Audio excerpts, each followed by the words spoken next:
என்னை எண்ணி சுமந்து காத்த தேவனே, உள்ளங்கைகளில் என்னை வரைந்து உந்தன் கண்மணி போல என்னை காக்கின்றீர். தாயின் வயிற்றில் தோன்றின நாள் முதல் என்னை ஏந்தி சுமந்து காத்த தேவனே, உள்ளங்கைகளில் என்னை வரைந்து உந்தன் கண்மணி போல என்னை காக்கின்றீர். மறவேன் மறவேன் நீ செய்த நன்மைகள், துதிப்பேன் துதிப்பேன் என் முழு இதயத்தோடு. மறவேன் மறவேன் நீ செய்த நன்மைகள், துதிப்பேன் துதிப்பேன் என் முழு இதயத்தோடு. என் இயேசு நல்லவர், மிக மிக நல்லவர், என்னை விசாரிக்கும் நல் தகப்பனவர். என் இயேசு நல்லவர், மிக மிக நல்லவர், என்னை விசாரிக்கும் நல் தகப்பனவர். தாயின் வயிற்றில் தோன்றின நாள் முதல் என்னை ஏந்தி சுமந்து காத்த தேவனே, உள்ளங்கைகளில் என்னை வரைந்து உந்தன் கண்மணி போல என்னை காக்கின்றீர்.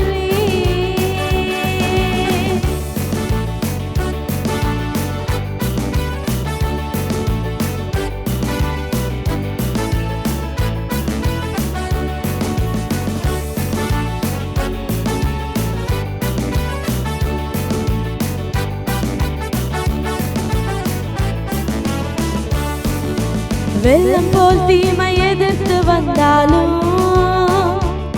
தூய ஆவியானவர் எனக்காய் கோடி ஏற்றுவீர். இதுவரை உதவி செய்த நேசரே,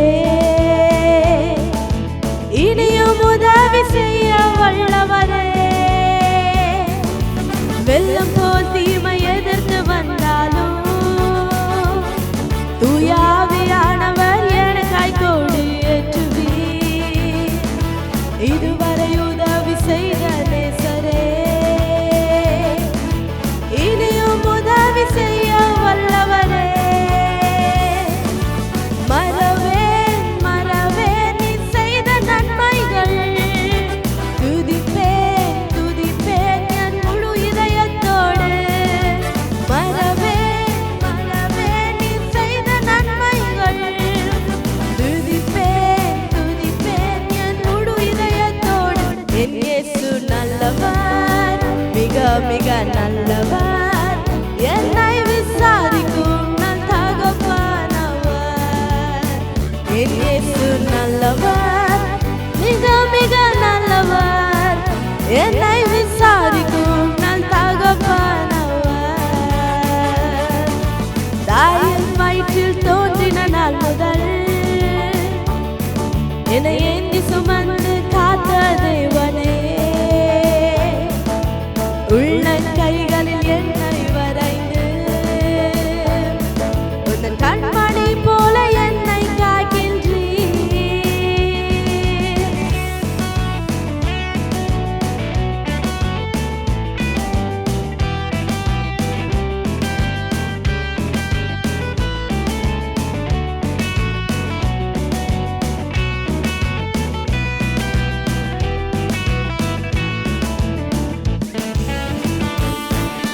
பகைஞர் எதிரே எனக்கு ஓர் பந்தி ஆயத்தம் செய்த சர்வ வல்லவரே, எண்ணெயால் என்னை அபிஷேகம் செய்து என் பாத்திரம் நிரம்பி வழிய செய்கின்றீர். பகைஞர் எதிரே எனக்கு ஓர் பந்தி ஆயத்தம் செய்த சர்வ வல்லவரே,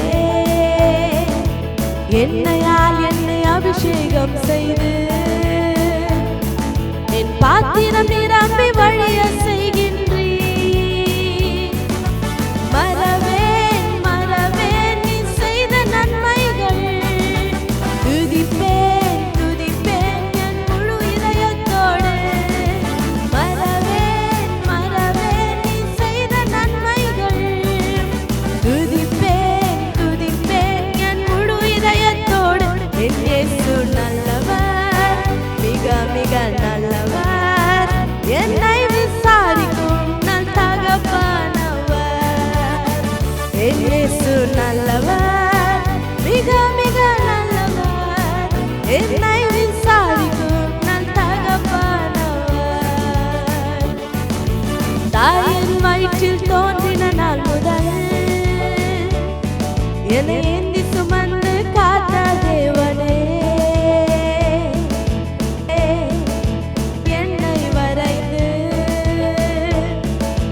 கண்மணி போல என்னை காக்கின்றீர்.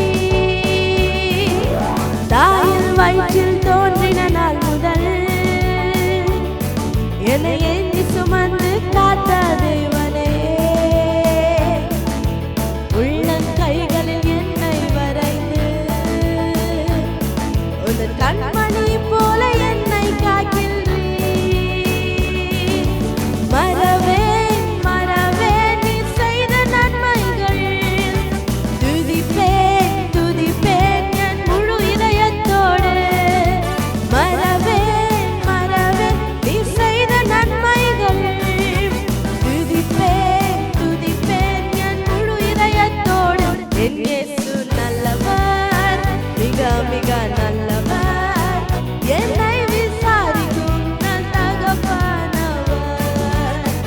என் இயேசு நல்லவர், மிக மிக நல்லவர், என்னை விசாரிக்கும் நல் தகப்பனவர்.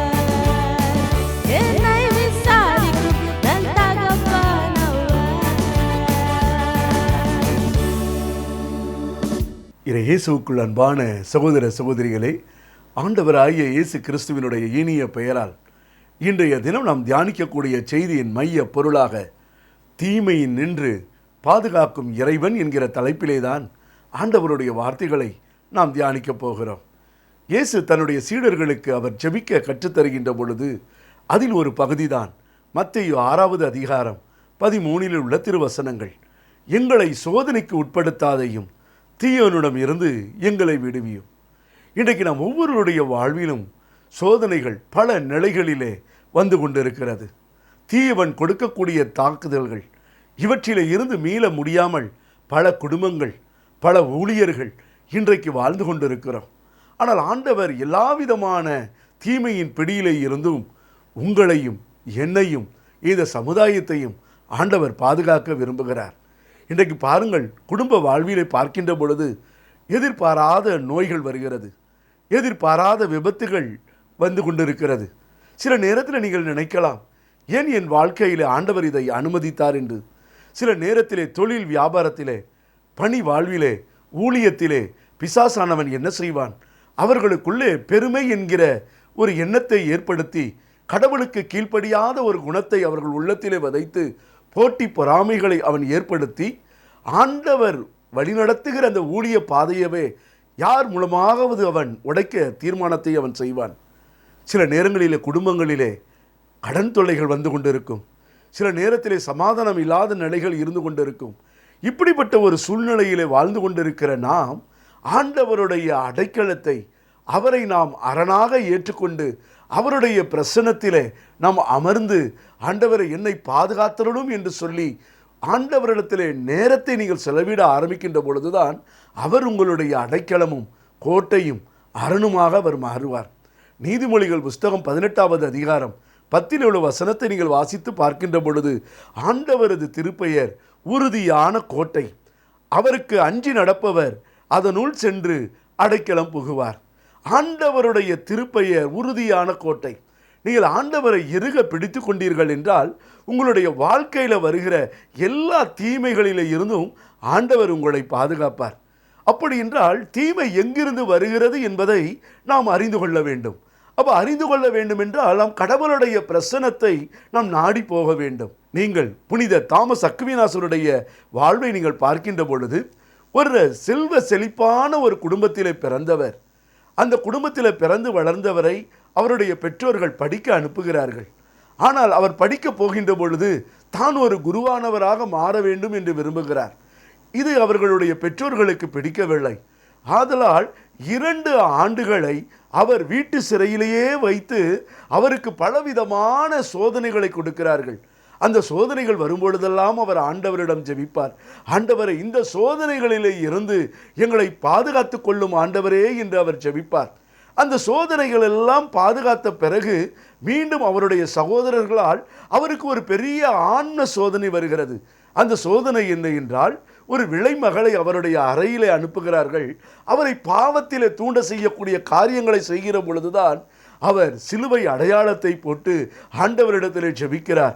ஆண்டவரே, இதோ நான் இந்த பாவத்திலே நான் விழுந்து விடாதபடி உம்முடைய பிரசன்னத்தில் என்னை பாதுகாத்துக் கொள்ளும் என்று சொல்லும் பொழுதுதான் அந்த விளைமகள் அந்த சிலுவை அடையாளத்தினுடைய பிரசன்னத்தை தாங்க முடியாமல் அவள் பதறி அடித்து கொண்டு ஓடுவதை புனித தாமஸ் அக்வினாசனுடைய வாழ்க்கையிலே நாம் பார்க்கலாம். பிரியமானவர்களே, மத்தேயு 10வது அதிகாரம் 36 உள்ள திருவசனத்திலே ஒருவருடைய பகைவர் அவரது வீட்டில் உள்ளவரே ஆவர் என்று இயேசு சொல்லுகிறார். இன்றைக்கு பாருங்கள், பல குடும்பங்களிலே அவர்களுடைய குடும்பத்தில் இருக்கிறவர்கள் தான் அவர்களுக்கு எதிராளியாக மாறுவார்கள். ஆண்டவராகிய இயேசு கிறிஸ்து தன்னுடைய சொந்த மக்களை அவர் தேடி வந்தார். யோவான் 1வது அதிகாரம் 11 உள்ள வசனத்தை வாசித்து பார்த்தீர்கள் என்றால், அவர் தமக்கு உரியவர்களிடம் வந்தார், அவருக்கு உரியவர்களோ அவரை ஏற்றுக்கொள்ளவில்லை. நம்மை தேடி அவர் வந்தார், ஆனால் நாம் யாரும் அவரை ஏற்றுக்கொள்ளவில்லை. அவரை நாம் புறக்கணித்தோம். இயேசுவை அந்த யூதர்கள் என்ன செய்தார்கள்? பரிசேயர்கள் என்ன செய்தார்கள்? சதுசேயர்கள் என்ன செய்தார்கள்? மறைநூல் அறிஞர்கள் என்ன செய்தார்கள்? அவரை இயேசுவை ஆயக்காரனே என்று சொன்னார்கள், பாவிகளுடைய நண்பன் என்று சொன்னார்கள், சாப்பாட்டு பிரியன் என்று சொன்னார்கள். அவருடைய மனது எவ்வளவு வேதனைப்பட்டிருக்கும், எவ்வளவு துயரப்பட்டிருக்கும். ஆண்டவர் ஜெபத்திலே தேர்ந்தெடுத்த அந்த யூதாஸ் இஸ்காரியோத்து கூட 30 வெள்ளிக்காசுக்காக ஆண்டவர் இயேசுவையே காட்டி கொடுக்கிறார். அந்த பேதுரு என்கிற ராயப்பர் கூட பணிப்பெண் மூலமாக இவரை தெரியாது என்றவும் சபிக்கவும் ஆணையிடவும் தொடங்கினார் என்று நம்ம விவிலியத்தில் பார்க்கிறோம். அவருடைய சீடர்கள் எல்லாம் பயந்து அவரை தனியே விட்டுவிட்டு ஓடிவிட்டார்கள். யார் யாரையெல்லாம் அவர் நம்பினாரோ அவர்களெல்லாம் அவரை விட்டு போய்விட்டார்கள். உங்களுடைய வாழ்க்கையிலும் பிரியமானவர்களே, சில நேரத்திலே சில மனிதர்களை நீங்கள் நம்புவீர்கள், ஆனால் அவர்கள் உங்களை விட்டு விலகும் பொழுது, உங்கள் வாழ்க்கையில் பிரச்சனைகள் வரும் பொழுது நீங்கள் மனம் துவண்டு போய்விடுவீர்கள். பிரியமானவர்களே, நாங்கள் சில மறை மாவட்டத்திற்கு ஆண்டவருடைய வார்த்தைகளை அறிவிக்க போவோம். அப்பொழுது ஆலோசனை பெறுவதற்கு சில மக்கள் வருவார்கள். அப்போ வருகின்ற பொழுது அவர்கள் சொல்லுவாங்க, அவங்க சொல்லுகின்ற வார்த்தைகள் குடும்பத்தில் நடைபெறுகிற நிகழ்வுகளை கேட்கும் பொழுது எங்களுடைய உள்ளமும் துயரப்படும். ஆண்டவரிடத்தில் நாங்கள் பாரத்தோடு ஜெபிப்போம்.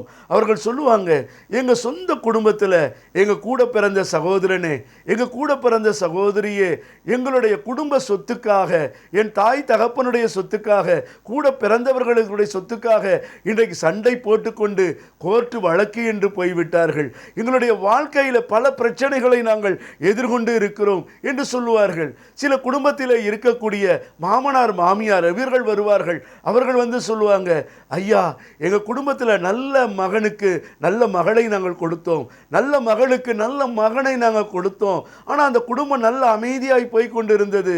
அவள் பேறுகாலத்திற்காக வீட்டிற்கு சென்றால், வீட்டிற்கு சென்ற பிறகு என்ன நடந்ததோ தெரியவில்லை. இனிமேல் நான் உங்கள் வீட்டிலே இருக்க மாட்டேன், நீங்கள் தனி குடித்தனம் வந்தால்தான் உங்கள் வீட்டிற்கே நான் வருவேன் என்று சொல்லிவிட்டார். என்னுடைய மகனையும் பேச விடுவதில்லை. இதோ பிள்ளைக்கும் குழந்தை பிறந்து விட்டது, அந்த குழந்தைக்கு பெயர் வைக்க வேண்டும், இதற்காகவே காலம் தாமதமாகிக் கொண்டிருக்கிறது என்று வருத்தப்படக்கூடிய பெற்றோர்களும் உண்டு. பிரியமானவர்களே, இன்றைக்கு எந்த விதத்திலே இன்றைக்கு நம்மளுடைய குடும்பத்தை தீமை தாக்குகிறது என்பது இன்றைக்கு நாம் அறியவதில்லை.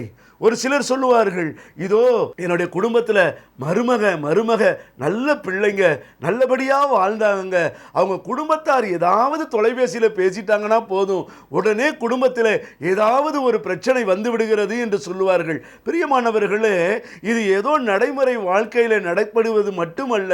பழைய ஏற்பாடு காலத்தில் நீங்கள் பார்க்கின்ற பொழுது தொடக்க நூல் புஸ்தகத்தை நீங்கள் வாசித்து பார்த்தீர்கள் என்றால் 31வது அதிகாரத்திலே யாக்கோப்பினுடைய சொந்த மாமா லாபான் என்ன செய்வார் என்றால், தன்னுடைய சகோதரர்களை எல்லாம் அழைத்து கொண்டு 7 நாள் அவர் பயணமாக யாக்கோப்பை அவர் பார்க்க வருவார். ஆனால் இந்த யாக்கோப்புக்கு தன்னுடைய மாமா செய்யக்கூடிய, லாபான் செய்யக்கூடிய தீமை என்னவென்று தெரியாது. ஆனால் கடவுளுக்கு தெரிந்தது. இந்த மாமா லாபானிடத்திலே ஆண்டவராகிய இறைவன் பேசுகிறார். என்ன பேசுகிறார் என்றால், தொடக்க நூல் 31:24 நீங்கள் எடுத்து வாசித்து பார்த்தீர்கள் என்றால், அன்று இரவே கனவிலே அரேமையனான லாபானுக்கு கடவுள் தோன்றி அவனை நோக்கி, நீ யாக்கோப்பிடம் நல்லதோ கெட்டதோ யாதொன்று பேச வேண்டாம் என எச்சரித்தார். இன்றும் பிரியமானவர்களே, உங்களுக்கு குடும்பத்துக்கு விரோதமாக குடும்ப உறுப்பினர்களோ அல்லது நண்பர்களோ உங்களுக்கு விரோதமாக செயல்படுகின்ற பொழுது நீங்கள் என்ன செய்ய வேண்டும்? ஆண்டவருடைய உதவியை நாட வேண்டும். ஆண்டவரை நீங்கள் பார்க்க வேண்டும். ஆண்டவர் உங்களுடைய சார்பாக அவர் செயல்படுவார். உங்களுக்கு பாதுகாப்பும் அரணுமாக இருப்பார். உங்களுடைய எதிராளிகளையே அவர் நண்பராக மாற்றி விடுவார். நீதிமொழிகள் புஸ்தகம் 16வது அதிகாரம் 7 உள்ள திருவசனத்தை நீங்கள் எடுத்து வாசித்து பார்த்தீர்கள் என்றால், ஒருவருடைய செயல்கள் ஆண்டவருக்கு உகந்தவராய் இருக்குமையானால் அவர் அவருடைய எதிராளிகளையும் அவருக்கு நண்பராக்குவார். அப்ப கடவுள் நமக்கு எதிராக எழுந்து வருகிற தீமை செய்கிறவர்களை கூட நம்மளுடைய ஜெப வாழ்வு, நம்மளுடைய அர்ப்பணிப்பு, நம்மளுடைய ஒப்பு கொடுத்துதல், நாம் கொடுக்கக்கூடிய அன்பு, இரக்கம் இவற்றை செய்தோம் என்றால் நம்மளுடைய எதிராளிகளையும் நண்பராய் மாற்றக்கூடிய ஒரு இறைவன். இரண்டாவது நாம் பார்க்கலாம், நமக்கு தீமை செய்ய நினைக்கும் மனிதர்களிடம் இருந்தும் நம்மை பாதுகாக்கக்கூடிய இறைவனாய் அவர் இருக்கிறார். இன்றைக்கு பாருங்க, நமக்கு விரோதமாய் எத்தனையோ மனிதர்கள் எழும்பிக் கொண்டிருக்கிறார்கள். இன்றைக்கு ஊழிய பாதையிலே ஊழியர்களிடையே பல கருத்து வேறுபாடுகள், ஆண்டவருடைய பணி செய்கிறவர்களிடத்திலேயே கருத்து வேறுபாடுகள். இன்றைக்கு பிசாசானவன் கோதுமை மணிகளைப் போல யாரை புடைக்கலாம் என்று அவன் வகை தேடி கொண்டிருக்கிறான். பிரியமானவர்களே, இன்றைக்கு பல விதத்திலே நாம் பிரச்சனைகளை, பல விதத்திலே நாம் தீமைகளை இன்றைக்கு நாம் சந்தித்து கொண்டிருக்கிறோம். தாவீதினுடைய வாழ்விலே பார்க்கின்ற பொழுது சவுலினுடைய அரசவை பணிகளிலே இருப்பது மட்டுமல்ல, சவுலுக்கு தீய ஆவி பிடிக்கின்ற பொழுதெல்லாம் யாழ் எடுத்து தாவீது மீட்டுவார். சவுலுக்குள்ளே இருந்த அசுத்தாவி விலகி போக ஆரம்பிக்கும். ஆனால் சவுலினுடைய மனசு எப்படி இருந்தது தெரியுமா? தாவீதை எப்பொழுது கொல்ல வைக்கலாம், தாவீதை எப்பொழுது சாவடிக்கலாம் என்கிற எண்ணம் தான் அவருக்குள்ளே இருந்தது. 1 சாமுவேல் புஸ்தகம் 18வது அதிகாரம் 11 உள்ள வசனத்தை நீங்கள் எடுத்து வாசித்து பார்த்தீர்கள் என்றால், நான் தாவீதை அவரோடு சேர்த்து கொத்துவேன் என்று சவுல் நினைத்து தன்னுடைய ஈட்டியை அவர் மேல் எறிந்தார். ஆனால் தாவீதோ இருமுறை அதை தவிர்த்து விட்டார். என் அன்புக்குரியவர்களே, கடவுள் சவுலை எந்த அளவு ஆண்டவர் அன்பு செய்து அந்த அன்புக்கு விரோதமாய் அவர் செயல்படுகின்ற பொழுது சவுலை புறக்கணித்து தாவீதை தேர்ந்தெடுத்தார். ஆனால் தாவீது இந்த சவுலுக்கு உண்மையுள்ளவராய் இருந்தார். ஆனால் இந்த சவுல் எப்பொழுது பார்த்தாலும் தாவீதை கொல்லுவதற்கே அவர் வகை தேடினார். அவர்களுடைய அலுவலரிடம் சொல்லுகிறார், தாவீதை கொல்ல வேண்டும் என்று. பாருங்க, அவருடைய மனசுல எவ்வளவு ஒரு வெறுப்பு, அவர் அழிய வேண்டும் என்கிற ஒரு எண்ணம் இருந்து கொண்டே இருக்கிறது. தாவீதினுடைய மனது எவ்வளவு வேதனைப்பட்டு இருக்கும் யோசனை பண்ணி பாருங்க. இன்னைக்கு கூட உங்களுடைய வாழ்க்கையில பல நிலைகளில் நீங்கள் அவமானப்படுத்தப்பட்டு இருக்கலாம், பல நிலைகளில் நீங்கள் புறக்கணிக்கப்பட்டு இருக்கலாம், நீங்கள் எத்தனையோ பேருக்கு நல்லது செய்திருக்கலாம், அவர்களுடைய வாழ்க்கையில உதவியாய் இருந்திருக்கலாம். பல நேரத்தில் அவர்களுடைய வாழ்க்கையில துயருற்று வேதனையுற்று கண்ணீரோடு இருக்கின்ற பொழுது உங்களுடைய ஜெபங்கள், உங்களுடைய உதவிகள் அவர்களுக்கு இருந்திருக்கும். ஆனால் இன்றைக்கு நல்லா இருக்கிற ஒரு நிலையில வரும் பொழுது, உங்களுக்கு விரோதமாய் அவர்கள் மாறுகின்ற பொழுது உங்களுடைய மனசு எவ்வளவு வேதனைப்பட்டிருக்கும், எவ்வளவு துன்பப்பட்டிருக்கும். தாவீதினுடைய வாழ்க்கையிலும் அப்படித்தான் பிரியமானவர்களே. இன்றைக்கு இந்த தீமை செய்கிற மனிதர்களிடம் இருந்து கடவுள் நம்மை பாதுகாக்க விரும்புகிறார். அப்படி என்றால் இன்றைக்கு ஆண்டவர் என்ன விரும்புகிறார் என்றால், உன்னை தாக்குமாறு உருவாக்குற எல்லா ஆயுதங்களையும் நான் என்ன செய்வேன்? அப்புறப்படுத்துவேன். அதனால தான் ஏசாயா புஸ்தகம் 54வது அதிகாரம் 17 உள்ள வசனங்கள் சொல்கிறது, உன்னை தாக்குமாறு உருவாக்கப்பட்ட எந்த போர்க்கருவியும் நிலைத்திராது, உன்மேல் குற்றஞ்சாட்டி தீர்ப்பு சொல்ல எழும் எந்த நாவையும் நீ அடக்கி விடுவாய். இவையே ஆண்டவரின் ஊழியர்களது உரிமை சொத்தும் நான் அவர்களுக்கு அளிக்கும் வெற்றியுமாய் இருக்கின்றேன். எந்த இடத்துல உங்களுக்கு தலைகுனிவு ஏற்பட்டுச்சோ, எந்த இடத்துல அவமானம் ஏற்பட்டுச்சோ, அந்த இடத்திலே ஆண்டவர் உங்களை உயர்த்தி வைப்பார்.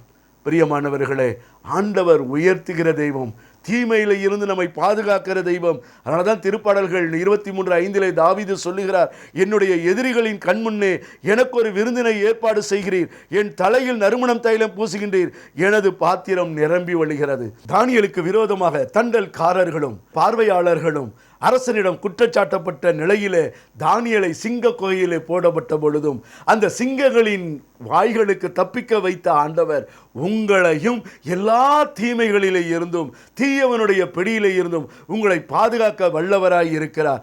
இதோ அந்த இறைவன் உங்களை எல்லா தீமையிலிருந்தும் மீட்டெடுக்க வல்லவர். மூன்றாவதாக நாம் பார்க்கிறோம், தீயவனிடம் இருந்தும் மாய்மாலம் செய்கிறவர்களிடம் இருந்தும் நம்மை பாதுகாக்கக்கூடிய ஒரு இறைவன். புனித அந்தோனியாருடைய இயற்பெயர் தான் பெர்தினாந்து என்று பெயர். அவர் பிரான்சிஸ்கனுடைய சபையிலே அவர் சேர்கின்ற பொழுதுதான் அவருடைய பெயர் அந்தோனியார் என்று அழைக்கப்படுகிறது. பிரியமானவர்களே, மாற்றம் செய்யப்படுகிறது. இந்த பெர்தினாந்து சிறுவனாய் இருக்கின்ற பொழுது அவர் அனுதினமும் ஆலயத்திற்கு செல்கின்ற வழக்கம். ஆண்டவருடைய பிரசன்னத்திலே திருப்பலியெல்லாம் பங்கெடுத்த பிறகு அவர் நற்கரணையை சந்திக்கின்றது வழக்கமாக இருக்கிறது. ஒரு முறை அவர் திவ்ய நற்கரணைக்கு முன்பாக அமர்ந்து அவர் ஜெபித்துக் கொண்டிருக்கிறார். அப்பொழுது அந்த கண்ணாடியின் ஜன்னல் வழியாக ஒரு ஒளியானது மிகவும் மந்தமான ஒரு நிலையிலே அங்கு பாய்ந்து கொண்டே இருக்கிறது. அதை அவர் பார்க்கிறார். திடீரென்று அந்த இடத்திலே கர்ஜிக்கிற சிங்கத்தைப் போல பிசாசானவன் இதோ அந்தோனியாரை பயமுறுத்துகிறது. அவருடைய உள்ளத்திலே அச்சம் வர ஆரம்பிக்கிறது, பயம் வர ஆரம்பிக்கிறது. ஆனால் அதே நேரத்திலே ஆண்டவர் நம்மோடு கூட இருக்கிறார், அவர் எல்லா விதமான தீமையிலே இருந்து நம்மை பாதுகாப்பார் என்கிற நம்பிக்கையோடு அங்கே இருக்கக்கூடிய செவரிலே சிலுவை அடையாளத்தை அவர் வரைகிற பொழுது அந்த பிசாசானவன் அந்த சிலுவை அடையாளத்தை பார்த்து அவன் பயந்து கொண்டு அலறிக்கொண்டு ஓடினான் என்பதை நம் அந்தோனியாருடைய சரித்திரத்திலே நாம் பார்க்கலாம். பிரியமானவர்களே, அதனால தான் மார்க் எழுதின சுவிசேஷம் 16வது அதிகாரம் 17 உள்ள வசனங்கள் சொல்கிறது, நம்பிக்கை கொண்டோர் பின்வரும் அரும் அடையாளங்களை செய்வர், அவர்கள் என் பெயரால் பேய்களை ஓட்டுவர், புதிய மொழிகளை பேசுவர். சில நேரத்திலே ஒரு சிலர் சொல்லுவார்கள், இரவிலே நாங்கள் படுக்கிறோம், இரவிலே படுக்கின்ற பொழுது யாரோ ஒரு மனிதர் எங்களை அழுத்துவதைப் போல இருக்கிறது, எங்களுக்கு யாரோ ஏதோ செய்வதைப் போல இருக்கிறது என்று சொல்லுவார்கள். இன்றும் பல குடும்பங்களிலே கத்தோலிக்க நம்பிக்கைக்கு விரோதமாக செயல்படுகிற குடும்ப உறுப்பினர்களும் உண்டு. காரணம் என்னவென்றால், இன்றைக்கு கணவனை, மருமகனை, மருமகளை தன்வயப்படுத்துவதற்காக வசியம் செய்ய இன்றைக்கு மந்திரவாதிகளிடம் செல்லக்கூடிய இன்றைக்கு கிறிஸ்தவர்களும் இன்றைக்கு உண்டு. ஆண்டவர் சொல்லுகிறார், செய்வனைக்காரர்கள், பில்லி சூனியம் செய்கிறவர்கள் பின்னகலத்துக்கு செல்ல முடியாது. இன்றைக்கு பாருங்க, இன்னைக்கு எவ்வளவு பாவங்களை இன்றைக்கு நாம் செய்து கொண்டிருக்கிறோம், எவ்வளவு ஆண்டவருக்கு விரோதமாக செயல்பாடான காரியங்களை இன்றைக்கு நாம் செய்து கொண்டிருக்கிறோம். இன்றைக்கு பார்த்தீங்கன்னா ஒரு சிலவங்களாம் சொல்லுவாங்க, ஐயா எங்கள் குடும்பத்துக்கு விரோதமாக பிசாசு தலைவிரித்து ஆடுகிறான், எங்கள் குடும்பத்தில் எங்கள் பிள்ளைகளை எங்களிடத்தில் சேர விட மாட்டேங்கிறாங்க, சாப்பிட்ற உணவை அவனுக்கு ஏதோ மருந்து போட்டாங்க போல, என் பிள்ளை அன்பாக பேசினான், என் பொண்ணு அன்பாக பேசினான், ஆனால் இப்போ அது எல்லாம் எங்கள்கிட்ட சண்டை போடுறாங்க. ஏன்? இன்னைக்கு ஆண்டவருடைய அன்புக்கு விரோதமாய் நாம் செய்கிற எல்லா பாவங்களும் இன்னைக்கு விசுவாசத்துக்கு விரோதமாக நம்ம செஞ்சுக்கிட்டு இருக்கிறோம். நம்ம இந்த உலகத்தில் வாழும் பொழுது அவர்கள் தனக்கு அன்பு செய்ய வேண்டும் என்று நம்ம நினைக்கிறோம், ஆனால் பரலோகத்துக்குள்ளே நம்ம போக முடியாது என்பதை இன்றைக்கு நாம் புரிந்து கொள்ளாமல் இருக்கிறோம். என் அன்புக்குரியவர்களே, நாம் இப்படிப்பட்ட தவறுகளை செய்கிறவர்களாக இருந்தோம் என்றால் ஆண்டவர் நம்மை எச்சரிக்கிறார், என் மகனே மகளே, இந்த பாவத்தில் இருந்து நீ வெளிவர வேண்டும், இல்லை என்றால் என் விண்ணுலக வாயிலுக்குள்ளே நீ உன்னால் நுழைய முடியாது. என் அன்புக்குரிய சகோதரனே, சகோதரியே, இன்னைக்கு ஒருவேளை உங்களுடைய குடும்பத்தில் இப்படி பாதிப்புகள், பிரச்சனைகள் இருந்து கொண்டு இருக்கலாம். லூக்கா புஸ்தகம் 10வது அதிகாரம் 19 உள்ள வசனங்கள் சொல்கிறது, பாம்புகளையும் தேள்களையும் மிதிக்கவும் பகைவர்களுடைய வல்லமை அனைத்தை வெல்லவும் உங்களுக்கு நான் அதிகாரம் கொடுத்து இருக்கிறேன், உங்களுக்கு எதுவுமே தீங்கு விளைவிக்காதுன்றார். உங்களுக்கு எதுவுமே தீங்கு விளைவிக்காது. நீங்கள் ஆண்டவருக்குள்ளே இருந்தீங்கன்னா, ஆண்டவருடைய பிரசன்னத்துக்குள்ளே இருந்தீங்கன்னா, இன்னைக்கு எந்த தீமையும் உங்களை என்ன செய்ய முடியாது, அணுக முடியாது. நாம் வழிபடும் ஆண்டவராகிய இயேசு கிறிஸ்து பிசாசினுடைய தலையை நசுக்கினவர். என் அன்புக்குரியவர்களே, அவர் வெற்றி பெற்றது மட்டுமல்ல, அவருடைய பிள்ளைகளுக்கும் பிசாசின் மீது சகல அதிகாரத்தையும் அவர் கொடுத்திருக்கிறார். இன்றைக்கு நீங்க பயந்து கொண்டு வாழ்ந்து கொண்டு இருக்கிறீங்களா? ஆண்டவருடைய பிரசன்னத்தில் அமருங்க, ஜெபம் பண்ணுங்க. வாரத்திற்கு ஒரு முறையாவது, மாதத்திற்கு ஒரு முறையாவது நல்ல ஒப்புரவு அருளடையாளம் செய்யுங்க. நல்லது ஒரு திருப்பலியில பங்கெடுங்க. ஆண்டவருடைய பிரசன்னத்தில் உங்க குடும்பத்தில் குடும்ப ஜெபமாலை, இறையிறக்கத்தின் ஜெபங்கள் செய்ய ஆரம்பிங்க. விவிலிய வாசிக்க ஆரம்பிக்குங்க. உங்க வாழ்க்கையில் ஆண்டவர் அற்புதங்களை செய்ய ஆரம்பிப்பார். ஆண்டவர் மீது அதீத நம்பிக்கை உங்களுக்கு வேண்டும். எபேசியர் 6வது அதிகாரம் 16 உள்ள வசனங்கள் சொல்கிறது, என் நிலையிலும் நம்பிக்கை என்னும் கேடயத்தை பிடித்துக் கொள்ளுங்கள், அதை கொண்டு தீயவனுடைய தீக்கணைகளை எல்லாம் அணைத்து விடலாம். எல்லா தீக்கணைகளையும் நீங்கள் அணைத்து விடலாங்க. இன்னைக்கு ஆண்டவரிடத்தில் நாம் ஜெபம் செய்ய போகிறோம், ஆண்டவரிடத்தில் நாம் ஒப்புரவாக போகிறோம், ஆண்டவரை நோக்கி நாம் அண்டாட போகிறோம். எல்லா தீமையில இருந்தும் ஆண்டவர் உங்களை பாதுகாக்க போகிறார். என் அன்புக்குரியவர்களே, ஆண்டவருடைய பிரசன்னத்தில் நாம் ஜெபம் செய்வோமா? கண்களை மூடி ஜெபம் செய்வோம். எங்களை நேசிக்கிற அன்பின் பரலோக பிதாவாகிய தெய்வமே, இதோ இந்த நிகழ்வை பார்த்து கொண்டிருக்கிற நம்முடைய பிள்ளைகளுடைய வாழ்க்கையிலே நீர் அற்புதங்களையும் அடையாளங்களையும் எண்ணற்ற நன்மைகளையும் நீர் பொழிந்து கொண்டிருக்கிறீரே. பிள்ளைகளுடைய வாழ்க்கையில பல நிலைகளிலே தொடர்ந்து வரக்கூடிய பிரச்சனைகள், போராட்டங்கள், அவமானங்கள், பிசாசினுடைய தாக்குதல்கள், மனிதர்களினால் ஏற்படக்கூடிய பாதிப்புகள், இவற்றிலே இருந்து உம்முடைய பிள்ளைகளை எல்லா தீமையிலிருந்து பாதுகாக்கக்கூடிய இறைவனாய் நீர் இருக்கிறீர் என்பதை ஆண்டவரே இந்த பிள்ளைகள் உம்மை நோக்கி பார்த்து கொண்டிருக்கிறார்களே.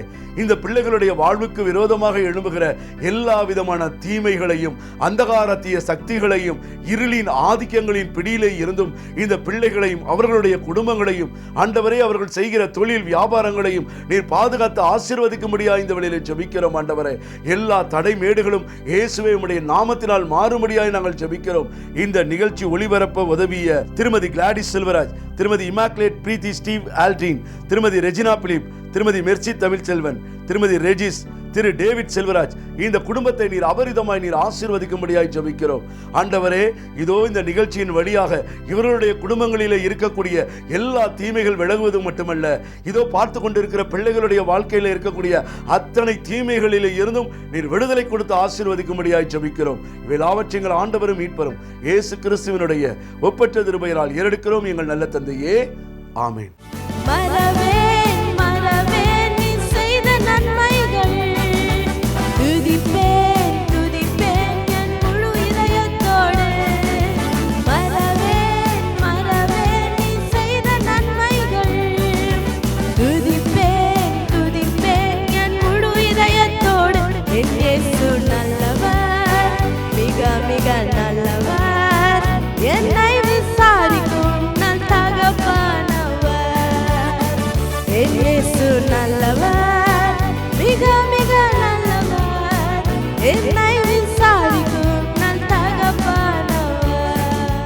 அன்பிற்குரியவர்களே, கத்தோலிக்க திருஅவையின் போதனைகளையும் புனிதர்களின் உறவுகளையும் அறிந்து குழு சபங்களிலும் அன்பியங்களிலும் இறைவார்த்தையை பகிர உங்களுக்கு விருப்பமா, ஆர்வமா? அப்படியெனில் பல்வேறு தலைப்புகளில் விவிலிய அடிப்படையில் நீங்கள் பார்க்க, புரிந்து கொள்ள இயேசுவே நம் மீட்பர் குழுவினரின் YNM சேனலை சப்ஸ்கிரைப் செய்யுங்கள். அப்படியே பெல் பட்டனை கிளிக் செய்யுங்கள். நீங்கள் சப்ஸ்கிரைப் செய்தமைக்கு நன்றி.